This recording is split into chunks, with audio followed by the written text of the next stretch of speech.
ते हमेशा ठप्पच असते. आता टीव्हीवर ऐकतो आम्ही तुमच्याकडून आमच्या इकडे पाणी साचलेली ठप्प झाली, तिकडून ते कोणत्याकडून पर्यटक बघायला आले म्हणून ठप्प झाली.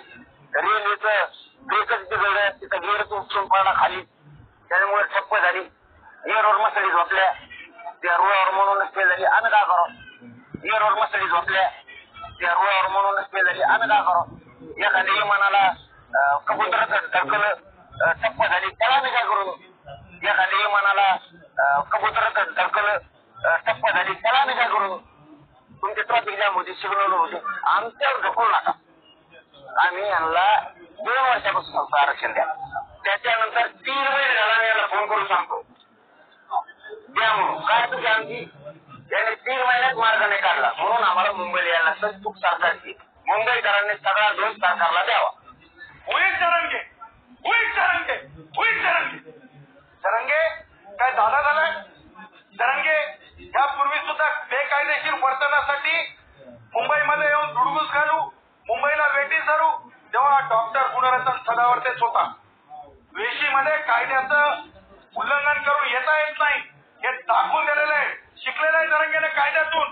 149 जी नोटीस निघाली ती गुणरत्न सदावर्तेच्या याचिकेवर आणि गुणरत्न सदावर्तेला सुद्धा ती माहिती देण्यात आली पोलीस विभागामार्फत.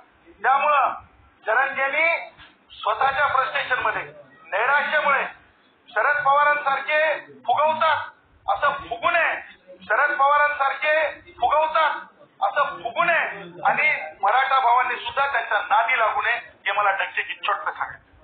मराठी मुंबईत गेले तर बऱ्याच अडचणी निर्माण होणार आहेत, कारण की मराठ्यांचं हे वादळ जे तर ते काही छोटं नसणार आहे. आधीच मुंबईत गर्दी आहे, कुटुंब ट्रेन मध्ये बसायला जागा नाही आहे, तिथं जर मराठी गेले तर मुंबईची लई बेकार अवस्था होईल. याच्यावर सरकार आधीच तोडगा काढणार आहे, परंतु मग ही अडचण जी होईल निर्माण तिला कसं काय फेस करणार? जे लोक आहेत बाकीच्या अडचणीत आम्ही काय करत आम्हीच अडचणीत सापडलेलो आहे. म्हणजे आम्हाला इथं अडचण तिकडे बीर झालेली आहे. अडचणीचं सरकारने विचार करायला पाहिजे. म्हणून तर सांगतो ना, 27 ऑगस्टच्या अगोदर सरकारने आरक्षण द्यायला पाहिजे. तो प्रश्न आमचा नाही. सरकार कसं असतं की सरकार हे बहुमतातून म्हणजे सर्वसामान्यांचं असतं. छोट्या छोट्या लोकांनी मतदान करून यांना निवडून दिलं जातं. यांना तिथं आपले नोकरदार आहे. हे सगळे आमदार, खासदार, मुख्यमंत्री, पंतप्रधान हे सगळे आपले नोकर. आपण प्रजा ही राजा असते. त्यामुळे आपण जे मांडतो ना ते त्यांनी तिथं मांडलं पाहिजे. या लोकांचं समाधान केलं पाहिजे. त्याच्यासाठी ही नेमणूक आहे. मुख्यमंत्री, पंतप्रधान हे काही राजे नाही. राजेशाही गेली, हुकुमशाही गेली, आदिलशाही गेली, निजामशाही गेली, कुतुबशाही गेली. आता आली बोटावर शाही. या बोटावर शाही आम्ही वापरली. आमच्या लोकांनी यांच्यावर पुन्हा विश्वास ठेवला. यांचे पडले. जर जरांगे पाटलांनी उमेदवार दिले असते तर तुम्हाला खोटं नाही सांगत, शरद पवार गटाचे 10-12 आमदार आले, काँग्रेसचे आले 10 आणि उद्धव ठाकरे गटाचे आले 20. हे सगळे 40-42 ना एकट्या जरांगे पाटलाच्या तिन्ही पक्षाचे मिळून जेवढे उमेदवार निवडून आले ना तेवढे एकट्या जरांगे पाटलाचे निवडून आले असते.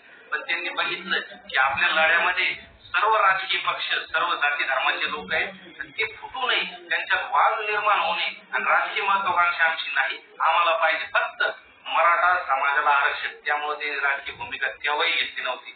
आता बी सगळ्या नागरिकांनी ध्यानात ठेवायचं, जे बी इच्छुक सरपंच असतील, पंचायत समिती सदस्य असतील, जिल्हा परिषद सदस्य असतील, येणाऱ्या स्थानिक स्वराज्याच्या निवडणुका असतील, कोणता तुमचा माजी सदस्य, आजी सदस्य कोण तुमच्यासोबत मुंबईला येतंय, कोण तुम्हाला मदत करते मुंबईला जाण्यासाठी हे ध्यानात ठेवायचं. जो नाही आला ना त्याचं डिपॉझिट जप्त झालं पाहिजे, त्याचं राजकीय अस्तित्व संपलं पाहिजे.